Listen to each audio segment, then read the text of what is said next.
Let's go. I mean, half chubbed over here. Let's start it up. Hey. Yeah. People, children of the pushback. Children of reasonable ages. Children of the army. Yes.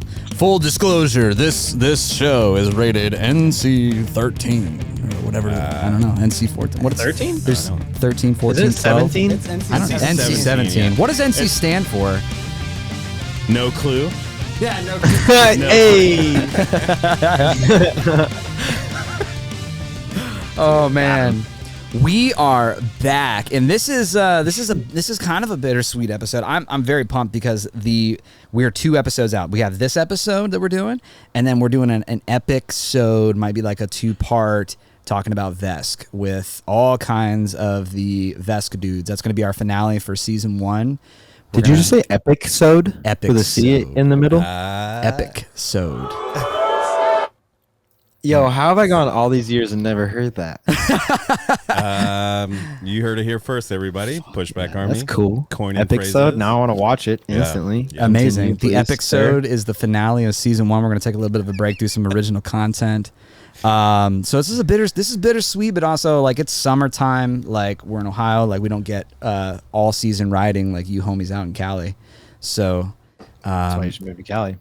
you're right. We should definitely move to Cali. It's just like $18 for like a BLT. Yeah. And that's no mayonnaise. They charge an extra $1 for mayonnaise. Yeah. You, and rent's like $2,500 for a 2-bed. Oh my gosh, Dude, my entire mortgage payment is like $500. yeah.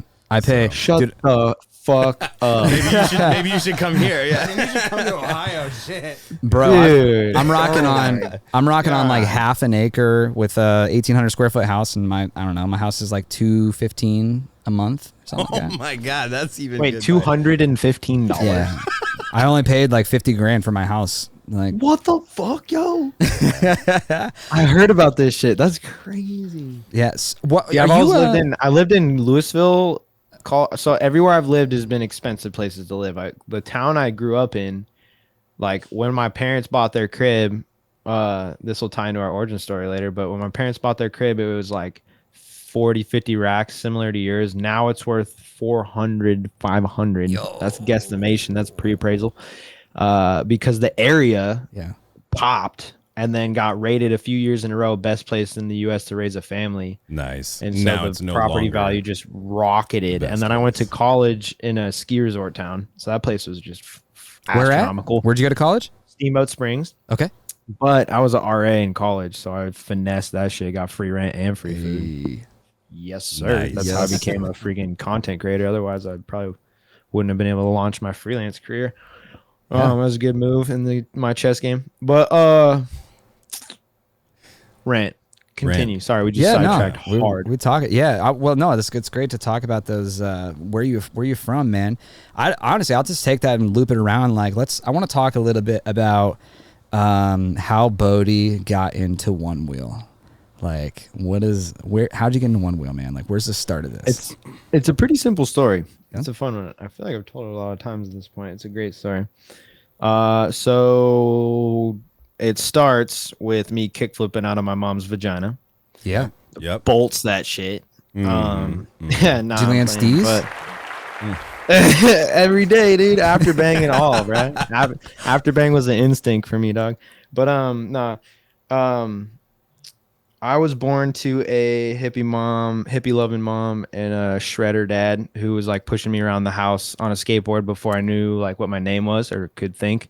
Yeah. And he would take me on the ski resort, and I was a baby. I was short enough to stand in between his legs, and there was like 2 or 3 seasons where I would stand in between his legs, hold his knees, and he just put a hand on my shoulder and just rip down the mountain. He just like programmed it into me, dog.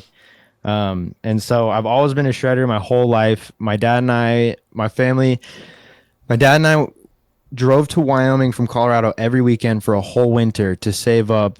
And he built a fucking 2-story water feature that went through the second floor of the house into the landing. Dude, shit was crazy. Yo, But really? we built that. Yeah, dude, my dad is A G in so many ways, but like he's a stonemason and a like a yardsmith, dude. He makes the dopest yards. But Oh hell yeah! we worked the whole winter, saved up, and went to Hawaii for a month. Fell in love with paddleboarding because we were like, yo, this shit is tight, bruh.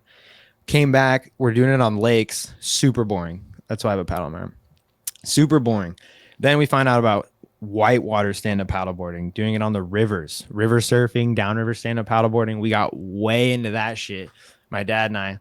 And then that's how I got into one-wheeling because of Mike Traveras, Mike T, aka Sweet T.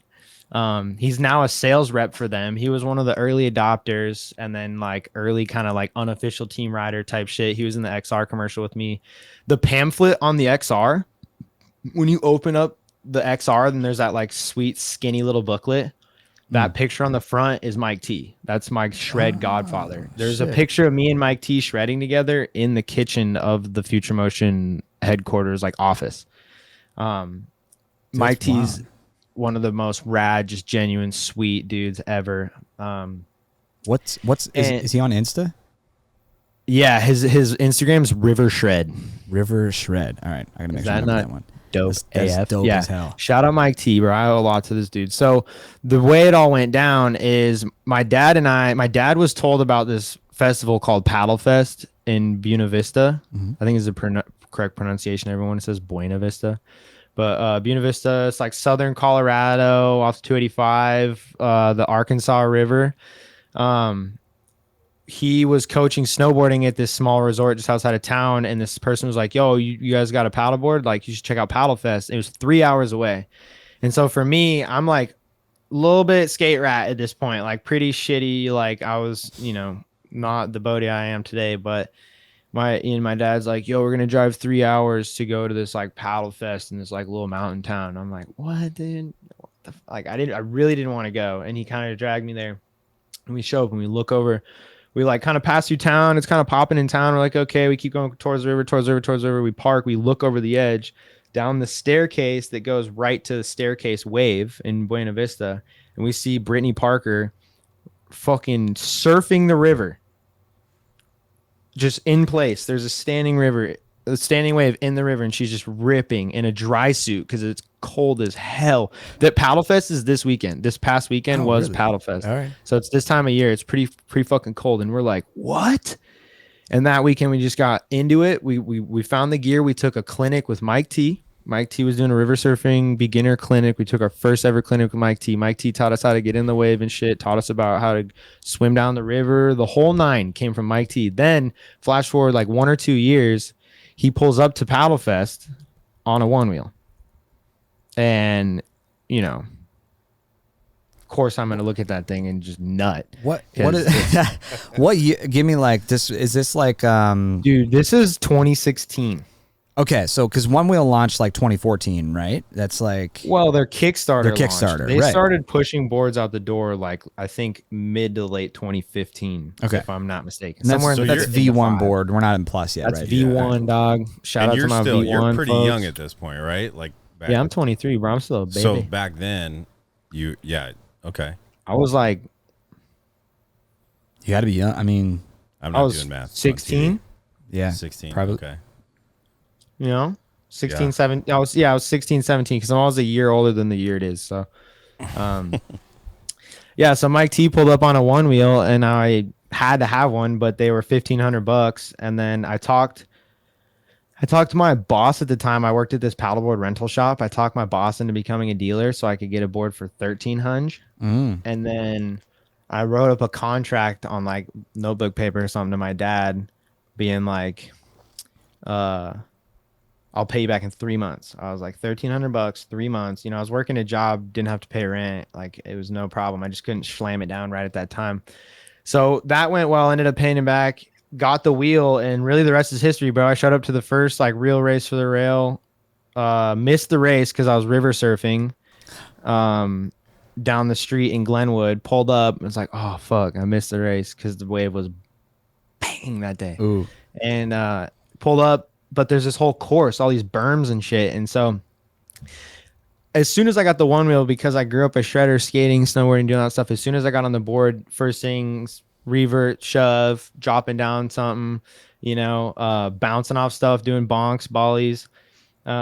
Just any little skate trick I could think of came naturally, and I was fucking around on it, and then I pull up and I ripped around, and there's a little like rainbow rail, I came up on it, switch, and did a revert, and everyone just lost their dude. Everyone was going mental over me doing like reverts and body varials, like going up on a hump and body varying out the top of the hump and rolling down the other side. Like people were just going mental because nobody was doing tricks. Everybody was just like riding the board, and then they were racing. It was like ride, go fast, let's race, let's compete. Nobody was tricking them, except Jeff was at the time, but he lived in Sacramento, so he's not. Onewheeling was not big enough nearly at the time for him to travel out. Right. He was definitely still working that solar job. But flash forward to the next GoPro games, I meet Jeff. He's got float plates on his board. He's got a Hoosier tire on. I'm still just stock. And we meet him late night. First night we got in, we were all riding around downtown Vail. And Jeff pulls up with green float plates on his board and a 6-inch Hoosier tire. And I'm like, what the fuck? What do you got going on here? And he's like, check it out. You can change the tire. And I felt that. And I was like, damn. And then he's like, and then you can nose slide with these plates, bro. Check it out. And he showed me nose slides, and I was just mind blown, bro. And the OG V1 was like rails, and the controller just kind of like was flush with the rails. Yeah. And I didn't have plates for a couple weeks until he made a round of sets, and I got one of them. And so after that, I was just nose sliding the V1 on straight metal. On the controller box? On the controller and the rails, bro. I was grinding those like cheap aluminum rails, bro. The sound that had to make. It was brutal. And then Jeff sent me a set of plates quick. And then it just went from there, you flash forward. And I was a team rider for Jeff. Yeah, you're the creative director for Float Life now, right?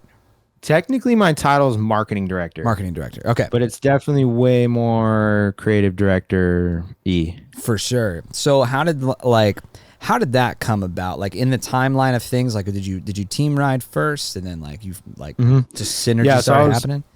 I was a team rider for Jeff, and he and I have always been like low-key competitive with each other because we're, just naturally competitive people, and we both ride hard. We come from shred backgrounds. Yeah. But he had me on his team for a long time, and then I was up in Steamboat Springs in college whipping up videos, doing a bunch of videos for this clothing company on the fly.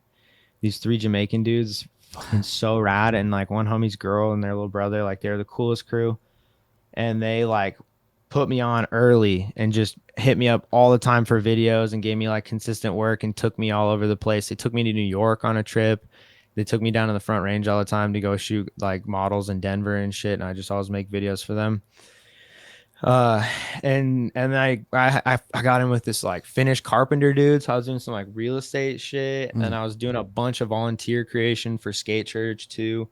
And then whatever freelance stuff or whatever other freelance stuff I could get around town. And then Jeff, little did I know, Jeff was kind of like keeping his eyes on me, waiting for me to be at like a point where he felt like, I would pay for myself as an employee because I had good enough work.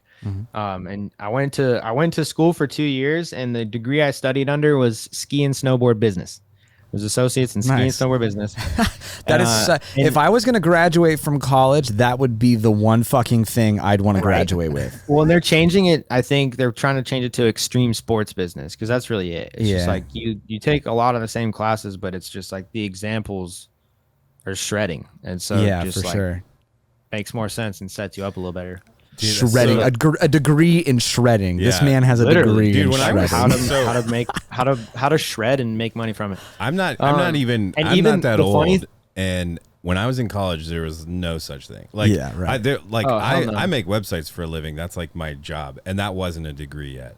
When I, at least not at the school I went to, which is insane to think now you can get a degree in shredding. Well, and I think it's just this school that does it too. It's kind of like a junior college. It's called Colorado Mountain College. Okay. It's a federal junior college, so you can go like get your your associate credits out of the way, and go to university, or they have like a bunch of cool associates.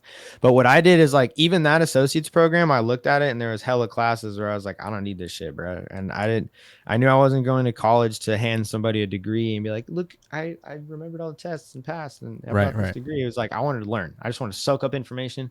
I want to experience college. I knew I was going to do something kind of freelancy in the one wheel world of some kind. Or creating. And so I just picked all my own classes, did full-time 2 years under that program, but like picked the classes that I thought and knew would be best for me. And so I came out of that, came back down in the Front Range and worked down in the Front Range, did some freelance shit, linked with Elijah. That's when me and Elijah started chilling hella. All right. And then Jeff started seeing us cooking up hella bangers and my work being really solid. And he knew I had gone to school. And so he just called me up one day at the end of 2019 and asked me to come move out and run his marketing. Dude, hell yeah. That is phenomenal. Yeah. I mean, look at where you guys are now. Like it's wild. Dude, it's so wild. It's super wild to like look around and like take a step back and look at the timeline. I just moved all my stuff out of my house. I'm going nomadic for a little while. Dude, hell yeah.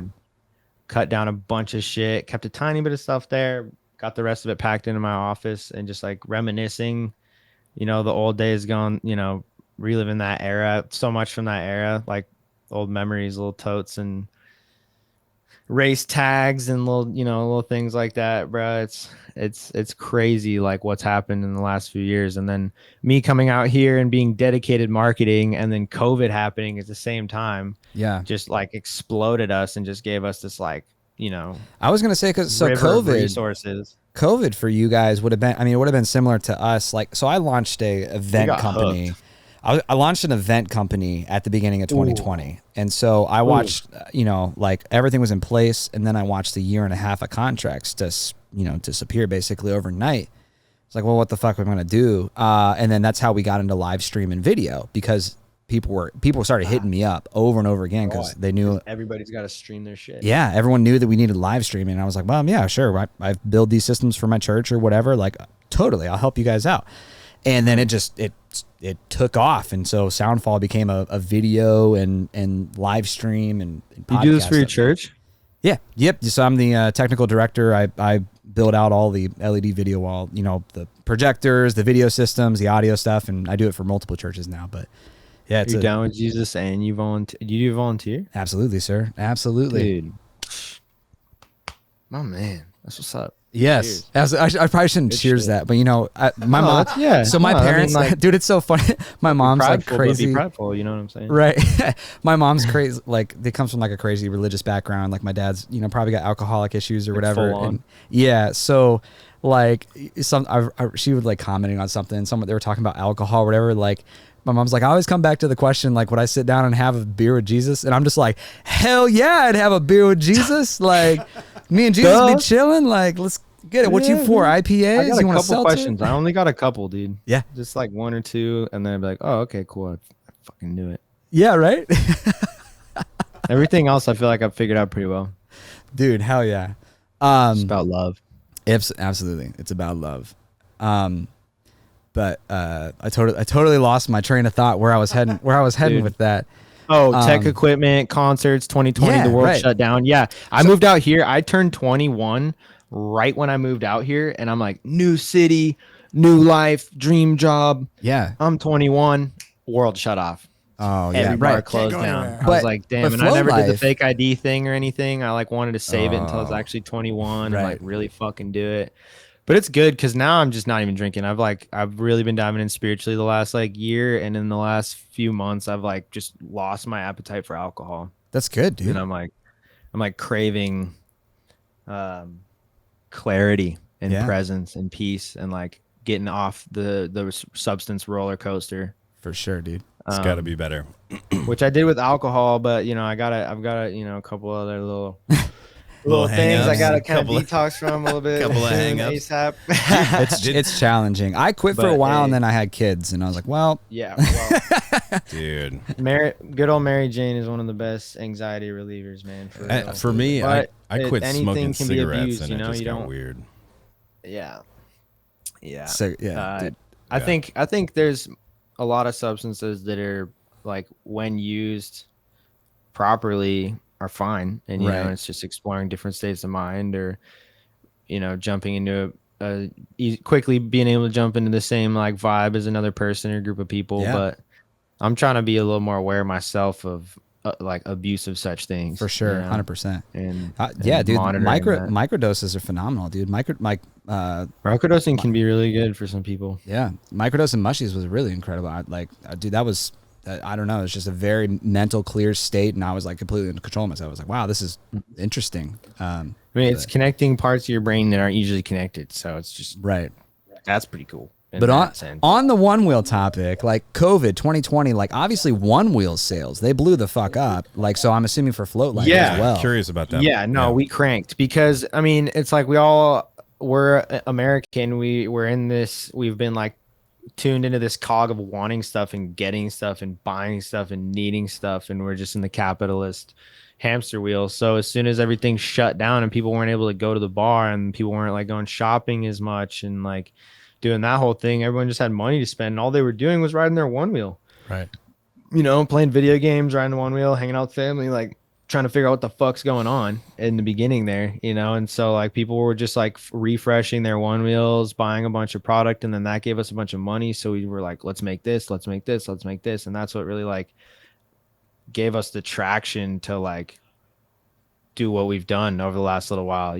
Like we've grown a lot, but we're not just like raking in coin, fucking buying new cars. Jeff bought a new car, but that's because he won that game, dude. He won off that GameStop shit.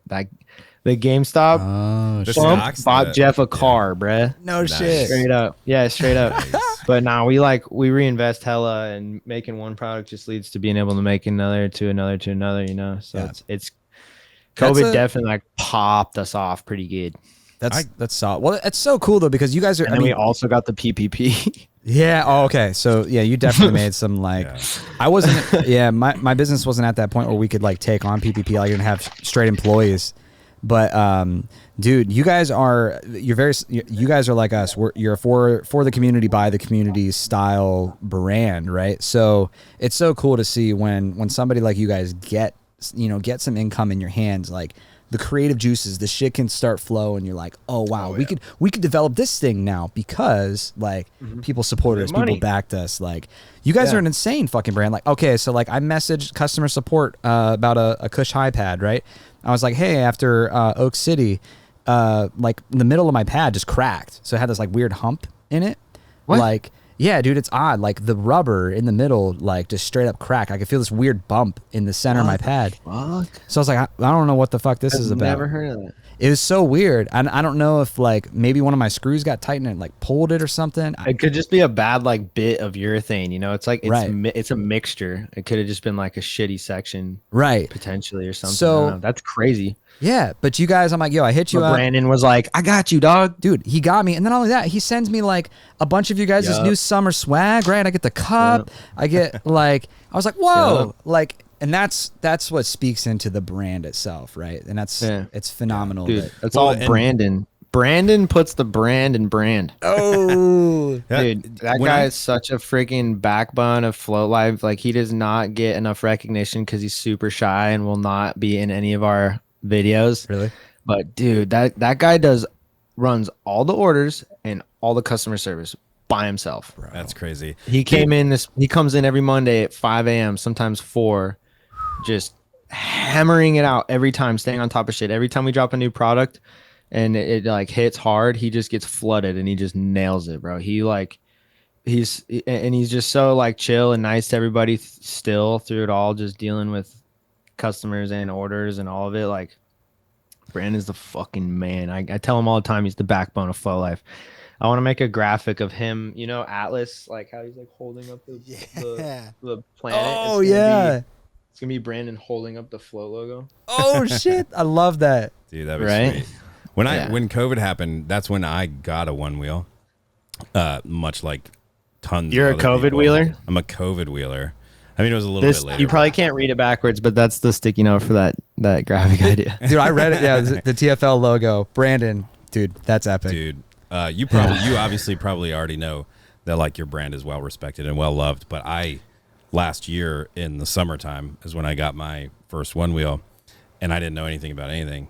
But I was like, I'm getting this one wheel. What should I do? And everybody was like, get float plates. You're not gonna like.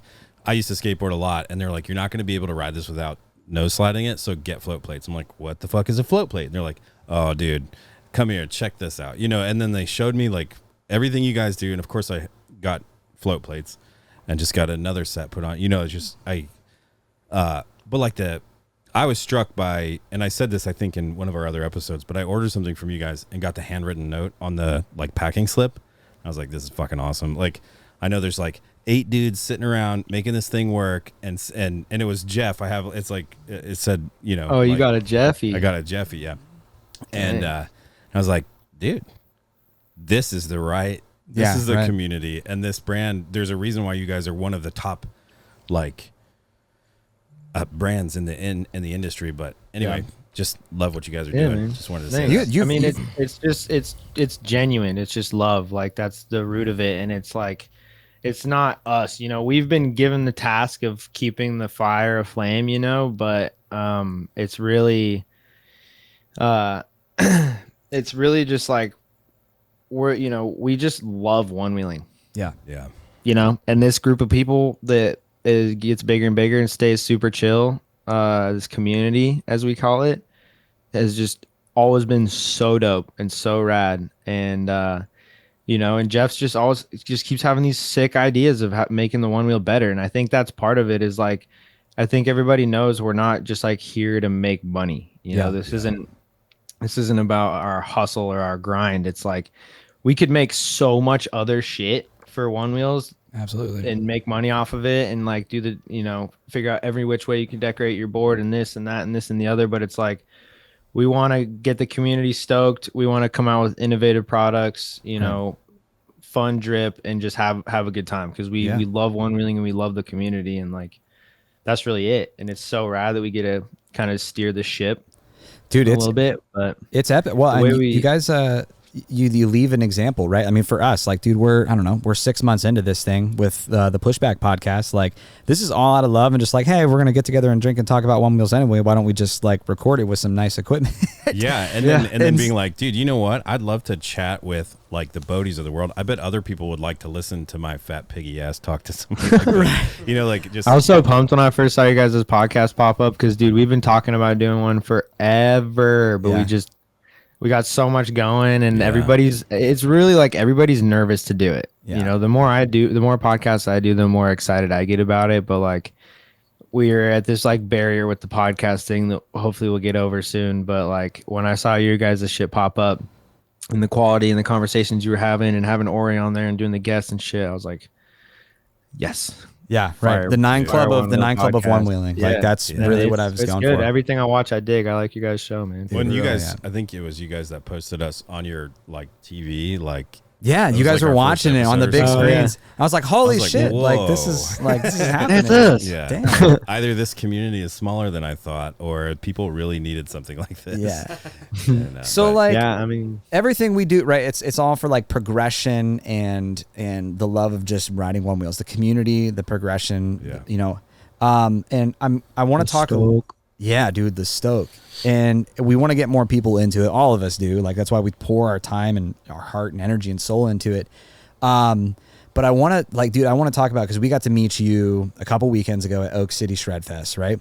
And that dude, that was our first, that was, you weren't at one, right? We haven't been any of the Float Life Fests.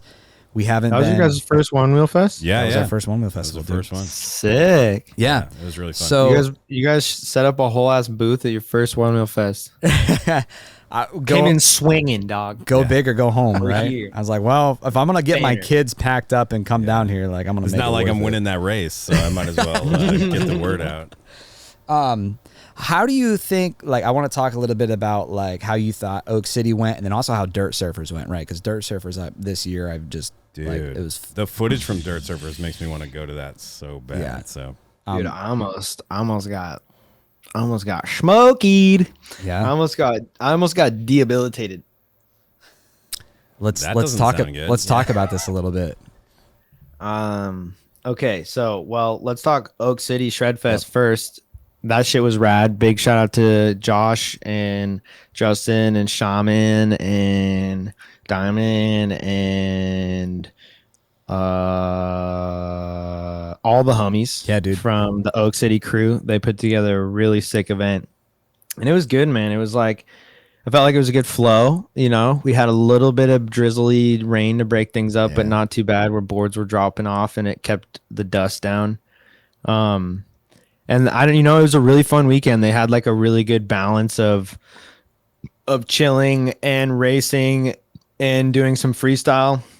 And they did a really good job of making the race and the freestyle fun and quick, which is, I think, something that we're all getting to know in the Onewheel world is like, these races are sick, but it's easy to quickly make them take all day. Oh, for sure. And we want to all get together and race, but we don't want to, we got 2 days of the festival. We don't want to spend an entire day running races. And you got Bill to run the start line, not really thinking about the fact that Bill's going to end up getting glued to the start line for 12 hours. Right. You know? So I think they had a really good balance of everything, good leadership from the locals. Like, people were sticking together, and the property is just perfect, dude. The property there is perfect, and the people there are just so stoked on it and just want to keep growing and making it bigger and bigger and bigger and bigger and bigger. And there's so much room for growth, bro.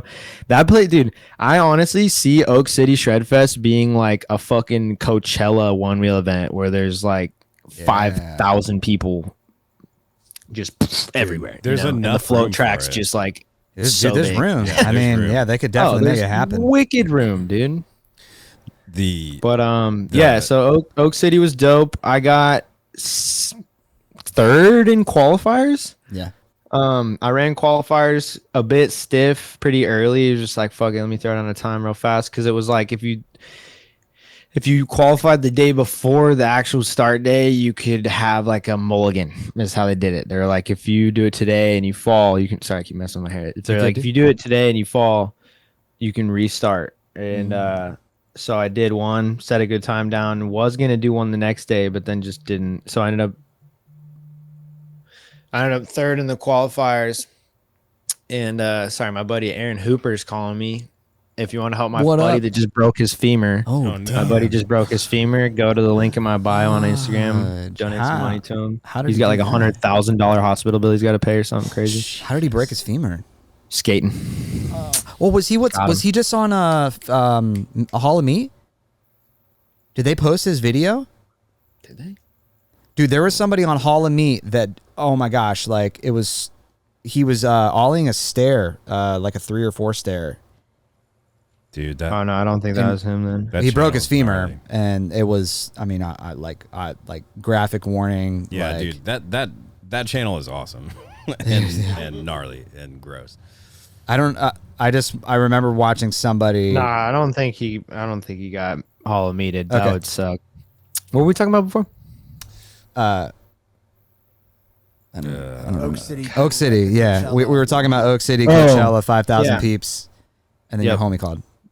Oh, so I got third in the quali times, and then I got put, the way they did it is they did qualifiers, and then they did 2 separate heats of 3, and then took the winner of those 2 heats and put them head to head.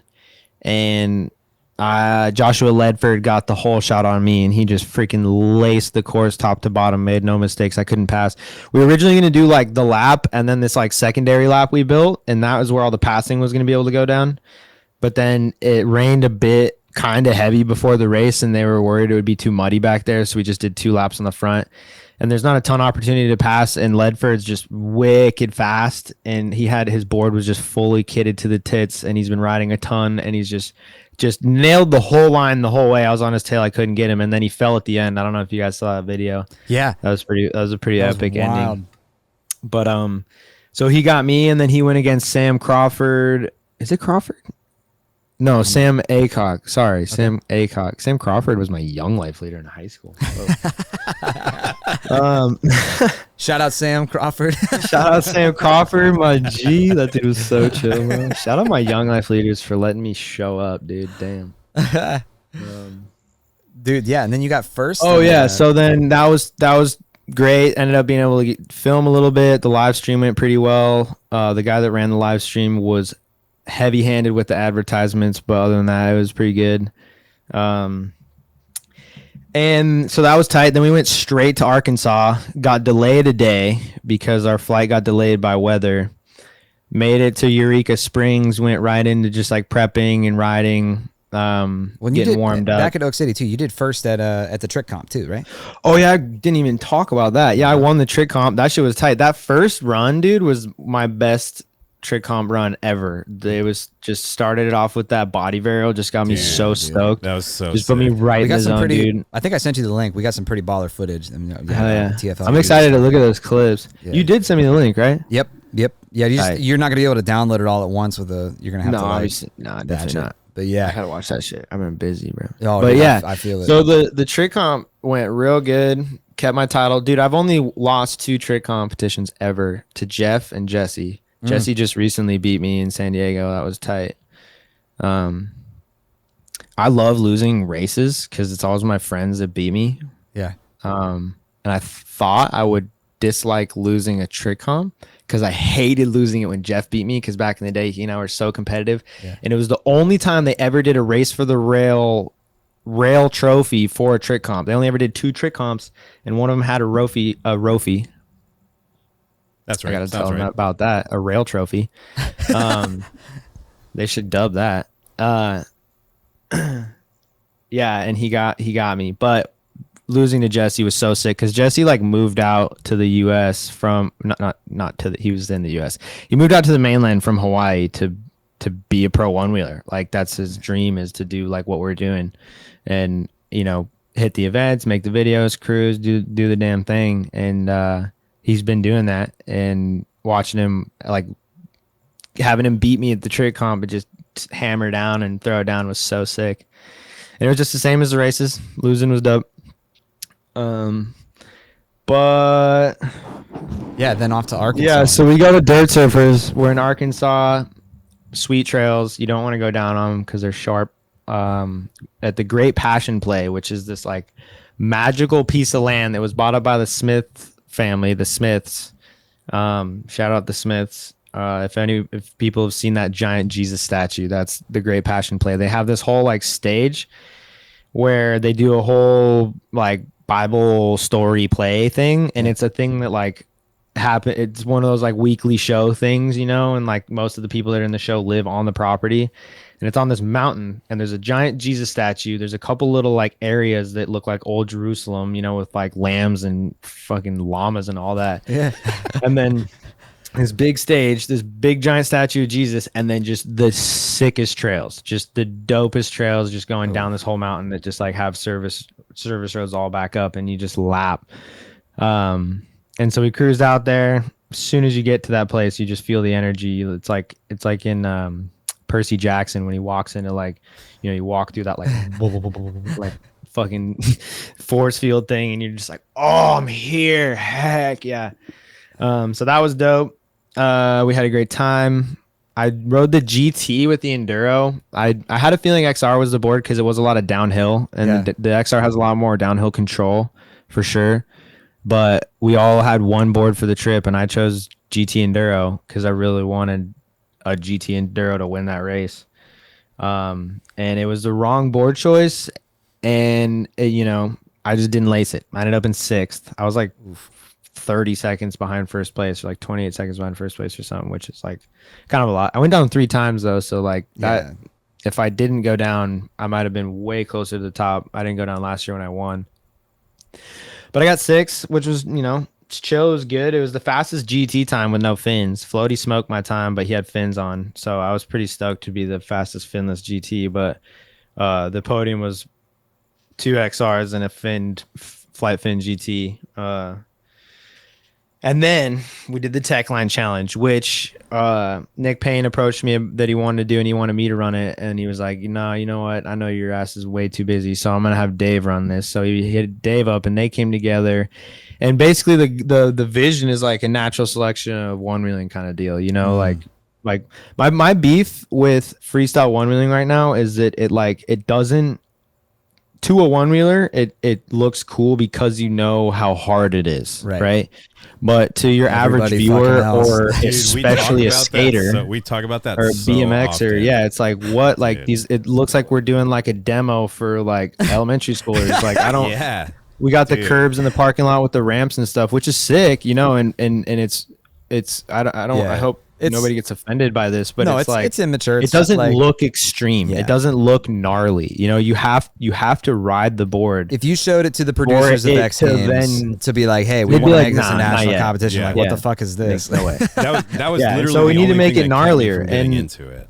Aaron Hooper, sorry, the guy that just called me who just broke his femur, he's the person that directed Dirt, that really sick film, and he's done a bunch of shit for a one wheel and tons of stuff in the snowboard industry. Like he was a part of almost all of Burton's early like really sweet films.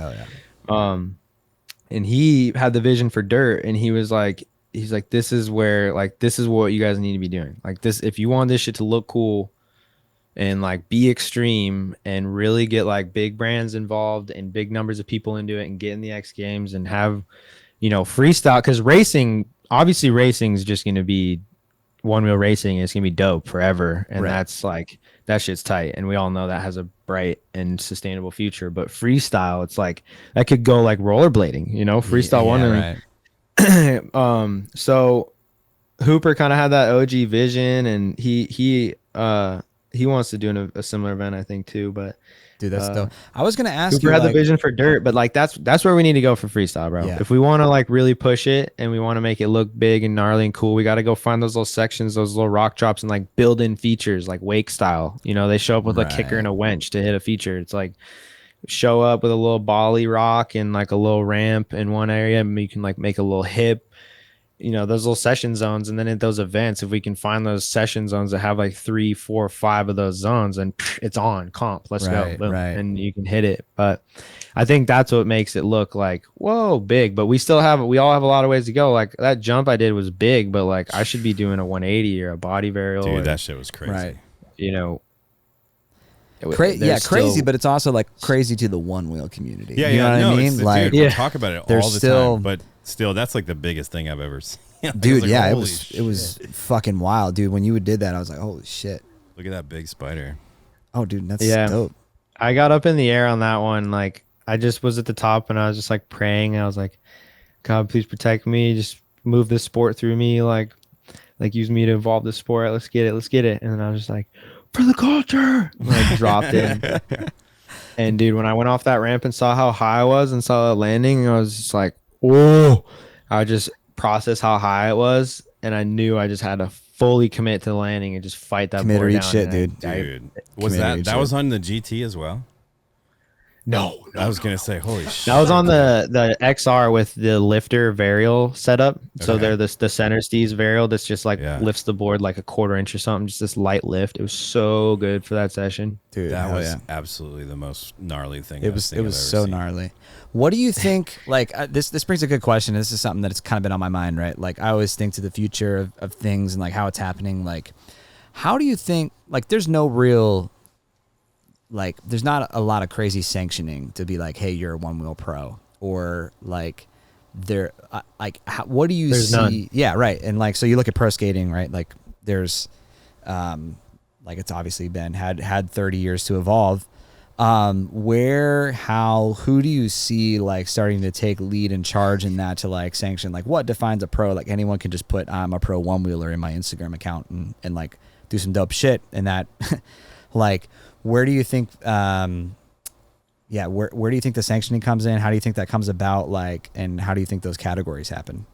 Well, first of all, don't think that it's crystal black and white, clear as day in skating or anything else, because it's not. You know, like especially this day and age, there's like the Braille guys catch heat sometimes. There's dudes that are like, they're not real pros, you know, because they started a YouTube channel. They're YouTube skaters, right? You know, and it's like their merchandise less than like earning a pro model for a brand, or like guys go out and start their own brands and then like turn themselves pro. But in all technicality, they are pro. It's professional. You're making money from. If you're getting, that's the deal, bro. If you're getting paid from pro model sales and you're getting paid from contests or publications, you're fucking pro. And that there's no pro one wheelers right now. Yeah. I'm the closest thing to a pro one-wheeler, but it's because I'm the marketing director of Float Life, and it's my job to go to these events and make these videos and ride, like by circumstance, you know? Right. And it's like, we're lucky that I ride the way I ride, and I am our marketing guy.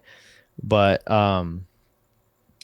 fuck, man, I just totally lost train of thought. Talking about getting paid in this industry, right? There's no pros, but I'm kind of like the closest thing to a pro, because there's no pro model sales yet. We don't have enough money to pay athletes monthly payouts and yearly contracts. Onewheel doesn't have enough money, because like you also got to look at the size of the industry, the size of the skateboarding industry, size of the snowboarding industry, mountain biking industry. Onewheeling is 10 billions of dollars flowing through that industry, and millions of dollars flowing through those brands. So they have like allocated budgies to pay their athletes out, and like when they're putting these events together, these sponsors are paying like $10,000-$20,000 contracts, you know? Right.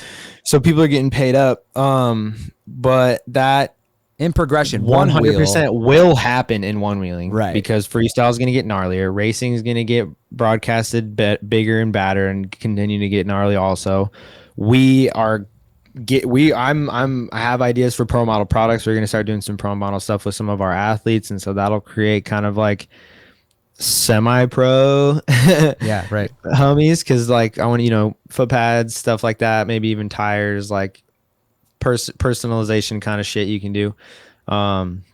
And Onewheel, as Onewheel grows, I'm sure eventually they'll end up putting together a team and start paying people out. And then these events, as they get bigger and badder, they'll pay more for events. So it's like, we all, you know, people call us pros, or, you know, some of us address ourselves as pros. I address myself as a pro, depending on who I'm talking to, if she's hot or not.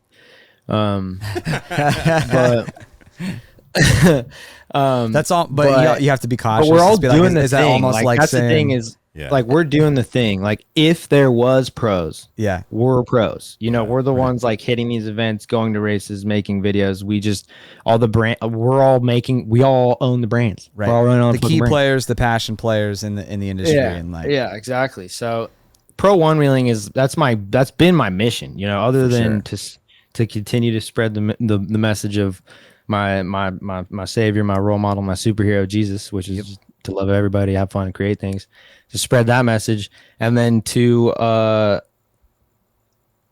man, I forgot my mission. I keep losing train of thought, man. I'm sorry, I'm sleep deprived. It's just dropping. And to create professional Onewheeling. That's like my you know, that's kind of like the goal I've set, is like, if I can help build up the company and provide the right opportunities and plant the right seeds in the right people's brains, and kind of, you know, if I can be one of the key players to help make pro Onewheeling a real thing, like, I did it. You know, I accomplished one of my main missions, and it's getting close. Dude, that's a phenomenal mission. When I think like all the events help so much, like obviously the events grow, all of them do. All the events are growing per it.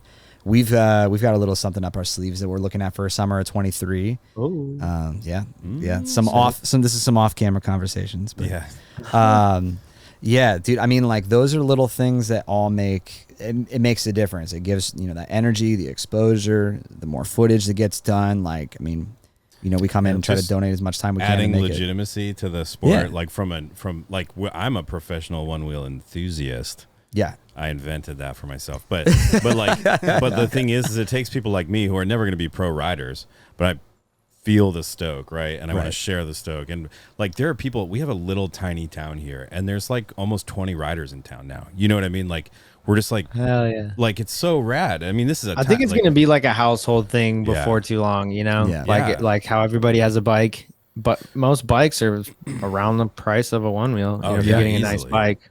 And obviously Future Motion, they'll go to their for like credit, the $400 or $500 joints. Excellent marketing. Like, Future Motion does phenomenal. I think, again, like, like we're going to be doing the episode thing here coming up for finale of season 1, talking about Vesk.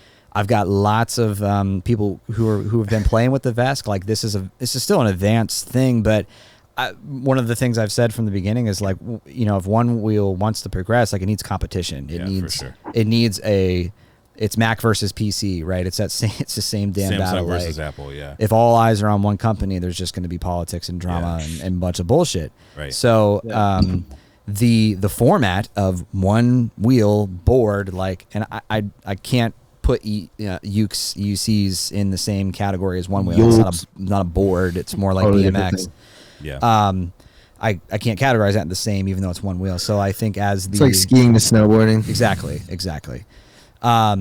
So yeah, I think as that progresses, it's going to get more people are going to invest in it. More people are going to build their own boards. They're going to get a kit board. They're going to get a mod wheel. They're going to make their own thing, or they're going to go with one wheel. And then there's going to be people competing back and forth with that. And yeah, and then there's going to be people like us and you who connect killer people to sweet brands and sweet like communities. You know what I mean? Like really though, because there are people who are like, oh, I want that thing, but I don't know anything about it. Right. And then like when I first got mine and I got into the community or whatever, I was like, holy shit, these are the nicest, most welcoming heart. Like you can tell like it's still like down to earth, like super just dope. You know, can you relate to this, Bodhi? That way like forever. All right, skate culture, right? Skate culture versus one wheel culture, like that level of love and kindness difference. Like the one wheel culture has been the one to like break my brain of like helmets are for pussies.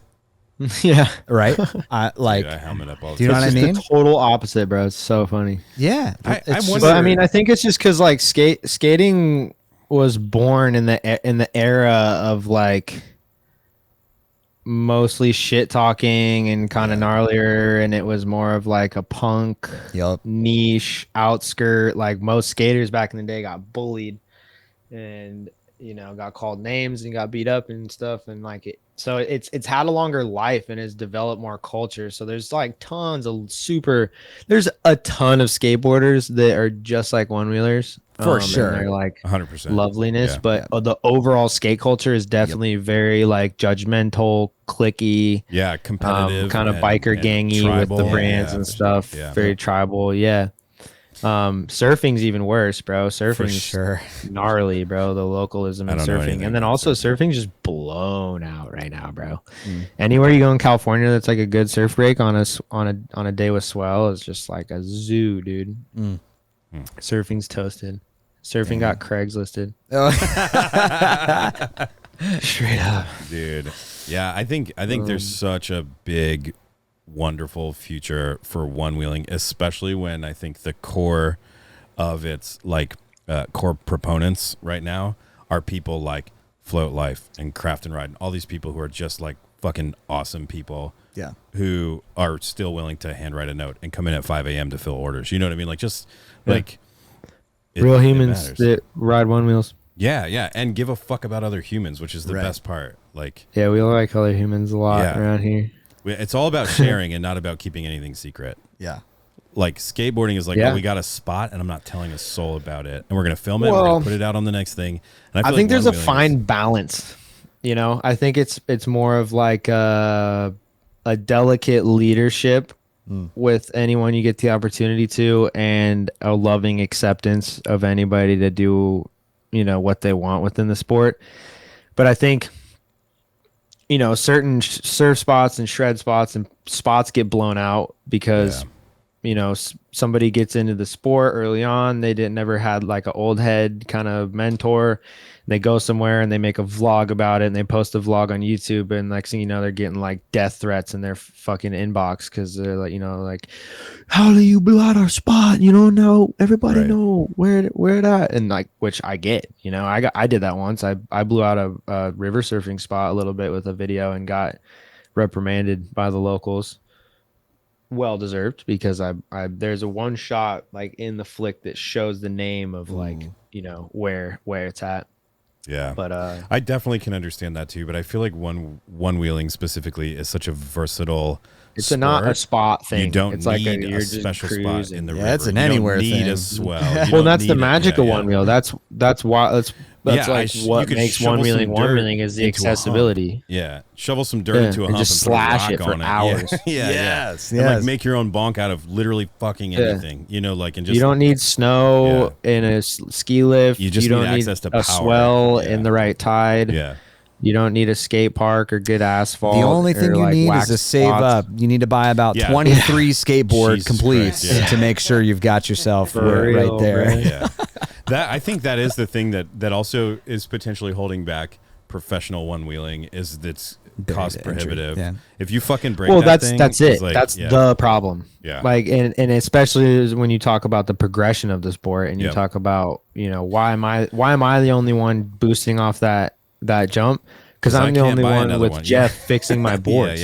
Yeah, right. Yeah, I would not be the rider I am riding the way I do without Jeff fixing my shit. Yeah, you have like a faith. You have an insurance company basically in your back pocket. Basically, like, yeah. All right, but I pay hard for it, bro. I'm like, all right, and I go throw my body on the line, son. I put it all out there for the clip, for the clout, for the clip and the clout, bro. For float, I do it all. I'll sacrifice my life because I know float's got my back.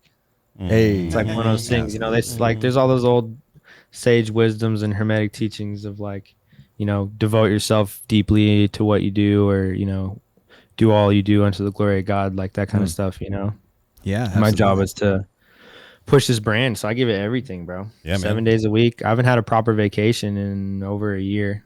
Just go. Speaking of go, are you, what other events you got on your radar for this year? Shredfest is this weekend. We leave you for Seek and Shredfest tomorrow up here in the Northern Californias. That one's going to be sick.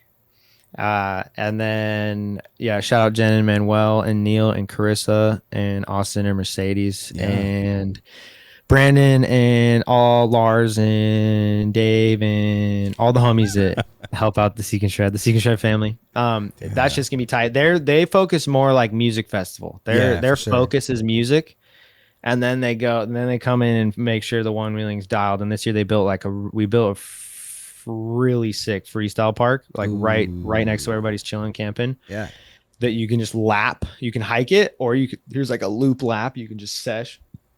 And then the racetrack we built last year and we groomed again this year. There's a bunch of features, and that one's super fun and tech.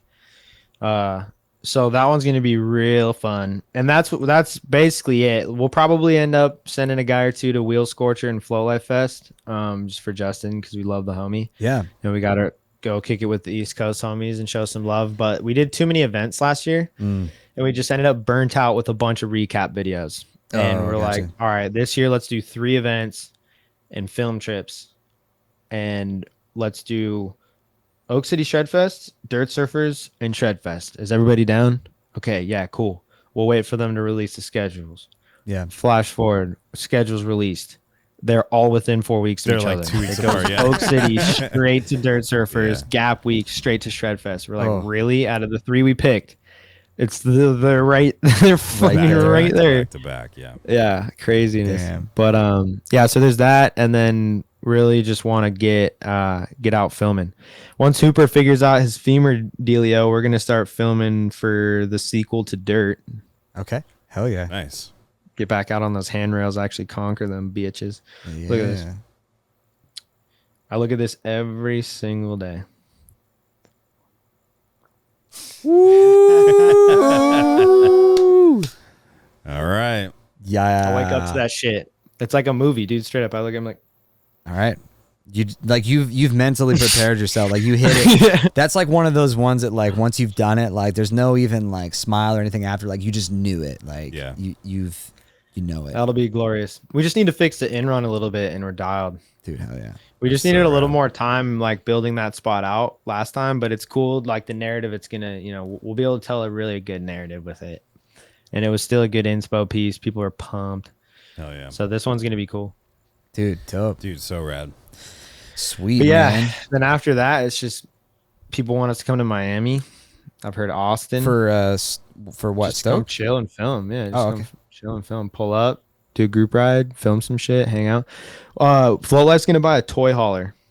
Camper. Hell yeah. Hell yeah. And build the back toy hauler section into a rolling float shop. A mobile shop. That's Dude, awesome. that's dope. And as soon as that gets cracking, I'm gonna do a freaking horseshoe around the U.S. of America. Make sure you Yeah. stop in everybody. OH.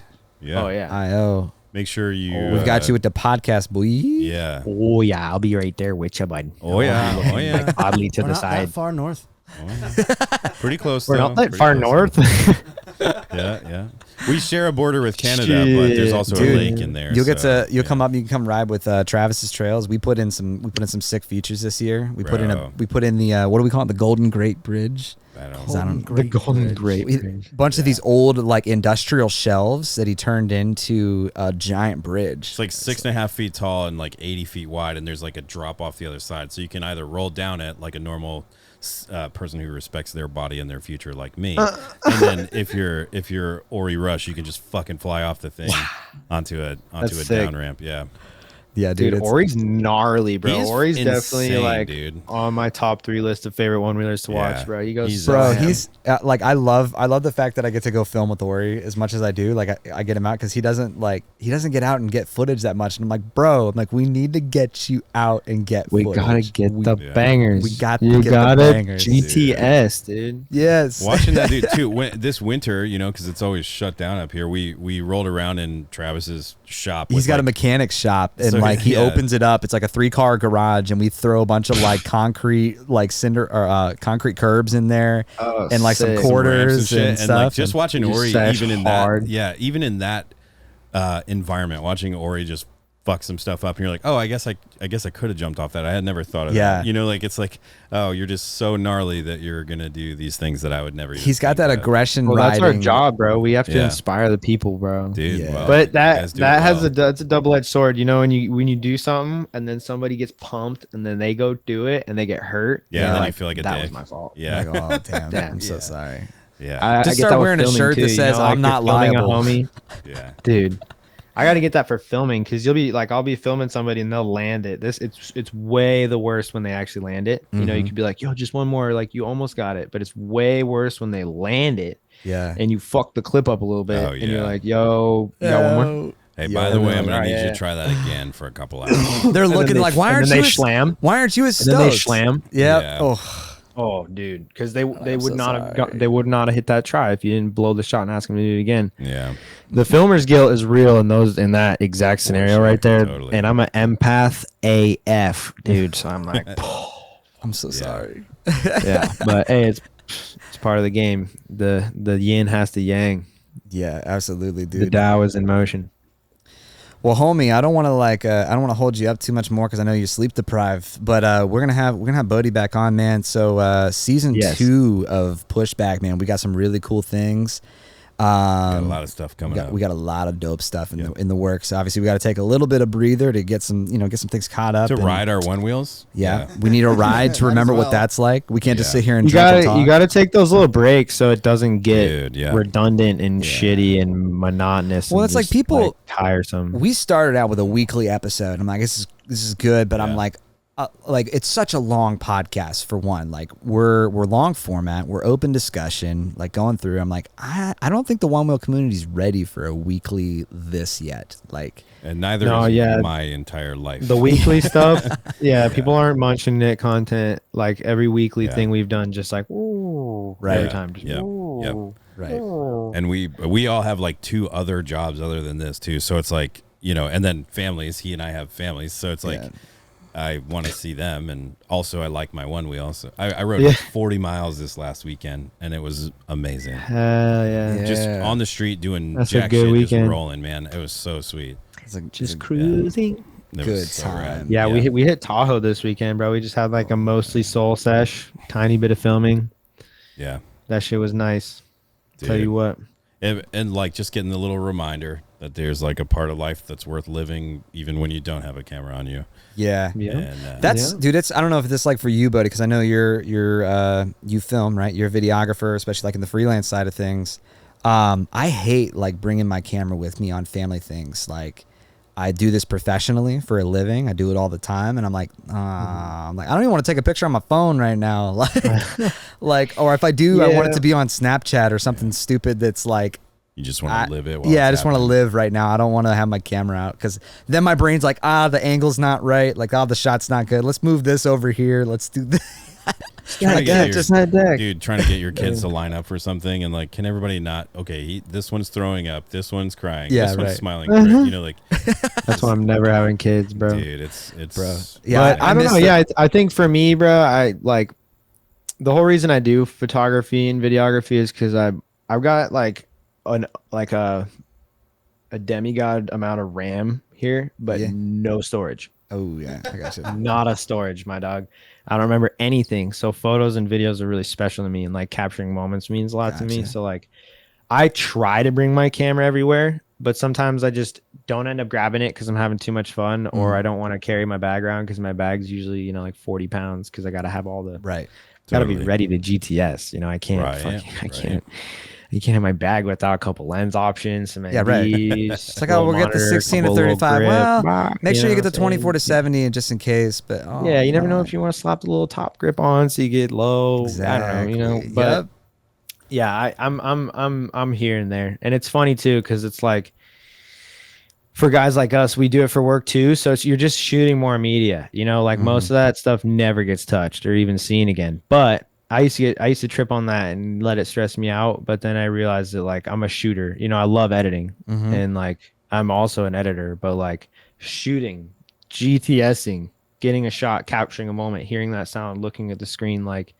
that moment, the dopamine and serotonin release for your boy. Yeah, you know what it is. When we were at Oak City, I came up by, I was like, "Yo, check this shot I just got of you," and I and you're like, dude, it's all about it. Yeah, the clip high is real. Yeah, the clip high is real. I love that. It depends. I think it's like, I think we all have to really take a look. Like, do we really need all these pictures of all the stuff we're doing? It's like, you know, 1 or 2 pictures, right, to document it if you want to go back. But like all of us, myself included, bro, I'm trigger happy AF with my phone, and I'm never going back and looking at that shit.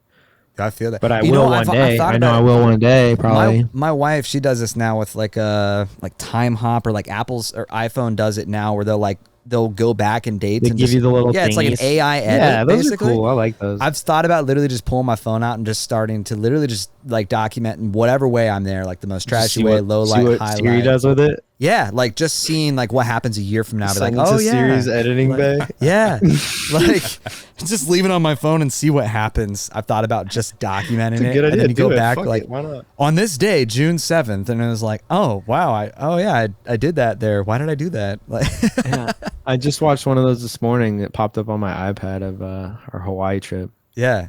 They're cool. Like, I would re-edit the music. Yeah, dude, the phone just whips it up. You're just like, ooh, a little memory blast, and then go back to whatever you're doing. Right. Do you have the little photos widget on your phone? Yeah. Dude, that's so key. I love that shit. It's always just flashing old little pics. Old little photos and stuff. That's good. That day. Yeah. Yeah, if you don't have if you got an iPhone, you don't have the photo widget on your home screen, you should get that. Get some photos. Just random photos all the time from top to bottom camera roll. Hell yeah. Well, yeah, should we get out of here, bro? I want to get this one wrapped up. We're gonna have Bodhi back on, and some other. We got some TFL stuff in the works. We got some talks. We got some stuff. Yep. Yeah. And we have the new website too. So if you haven't seen our new website, if you haven't seen our new website, it's like a video game. Go play it. I think you got to see the preview. Oh yeah, you were showing me that, dude. That shit is so tight. Yeah, you should get Scott Mendenhall's game installed on your website. Scott Mendenhall's game? Yeah, him and his family made like a little like Frogger style one game. Dude. No way. I'll have to. I've wanted to get on. I want to get, because Scott does a really good podcast. I want to like do some collabo with him. I've been meaning to reach out. Dude, such good people. Such good people. He's either a pastor or a youth pastor. I don't know, either one or the other. But dude, he tells people about Jesus every week. Hell yeah, cool. Tell them about. And they've got a big old property out in Minneapolis. They just built a fat berm, and they're trying to build like a whole trail system and shit. Oh, that's so cool. I love his Onewheel Sunday, like the Sunday Live. Yeah, dude, that crew cranks it out, man. They put out content like no other. He got his whole family riding and everything too. I mean, like his 18 children, epic, gnarly, legend. I'm gonna Euphoria, dude. Hell yeah! His kids have the coolest names. Yeah, I gotta watch some more of his content too. Before we go, I'm gonna quick shameless plug, dude. New website, like come buy some of our shirts. New drip. We got the summer swag out. We got the tie-dye Stevies, right, guys? Yo, I got one of those. I won one of those shirts at Oak City. That is a sick graphic on that thing. Good old tee right there. Hey, I hit you up with a hoodie too, right? Tie-dye. I got you. I got one of the limiteds. Okay, it's on its way here. I had to send a box of hoodies back. Gotcha. Okay, because I accumulated. Yeah, those tees are clean, bro. The classic. We got Pushback Support Vision. the pod. Most of these, we're like you guys. We like to throw a bunch of swag in when we throw our orders out. So a lot of the time, this stuff just goes out. We're like not making money, so this is all like it all comes back to support. Never expect to make money on your merchandising, bro. No. Just trying to get advertising cool shit out. Yeah. But then coming up, you saw the slap koozies, right? Did you see those? Taylor, do you have a slap koozie on right now? Those are pretty hectic, bro. This those get gnarly. The little slap koozie, I spent a good amount of time in Photoshop, dumping a bunch of things together to make like what would an acid trip look like if I could put it on a koozie? That's kind of what this is like. But we got the new versions coming. They got a little they got a handle. We added a handle to them. So, maximum slap ability. Drive-by slaps. All right. Drive-by slaps. Come around, slap it up. Well, whoever gets that shit gets some free fucking whatever that is. Maximum slap ability. But I want to start shamelessly plugging stuff because I have people DM me all the time like, oh, hey, like, you guys have merch and stuff? I'm like, yeah, like, just go to the website. There's no shame in the merch, dude. Everybody's merching. Everybody knows it's just a way to get your brand out there and make a little coin. Yeah, and I like buying stuff from other people just to wear it around. Yeah. So. Oh yeah, dude. Why not? The hat, right? I buy my homies merch. Pushback hat. Bowl. Look at that. That's it's cool. It's like a Red Bull ripoff. No, definitely not. It's all original.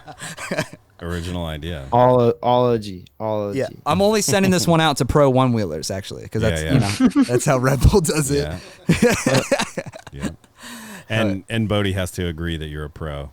That's our Bodhi endorsed. How much are they paying you? All right, we'll have to talk about that later. Yeah. We're gonna be here all day. Let's cue that outro track. Bodhi, hang around for a minute because your episode will need to upload. But thanks for coming on, to the man. people. Thanks so much for being here. Yes. Love you guys. Peace and love. Thanks to everybody who's watching. Peace. And go ride, spread love. Go ride, spread love. I love that. Buy stuff from us, please, so we can do more cool stuff. Please buy stuff from us, not so we can profit. And from Pushback. Double shopping spree. It's payday. Oh yeah, dude. Yeah. For some people. Wait, no, it's not. I was supposed to get paid today. You get paid on the weird days, like Tuesday? Okay. Nah, when holidays land on payday. Yeah, right. Oh, they're a Monday payday. Deuces, guys. Thank you. Later, y'all. All right, so let's just wait a minute.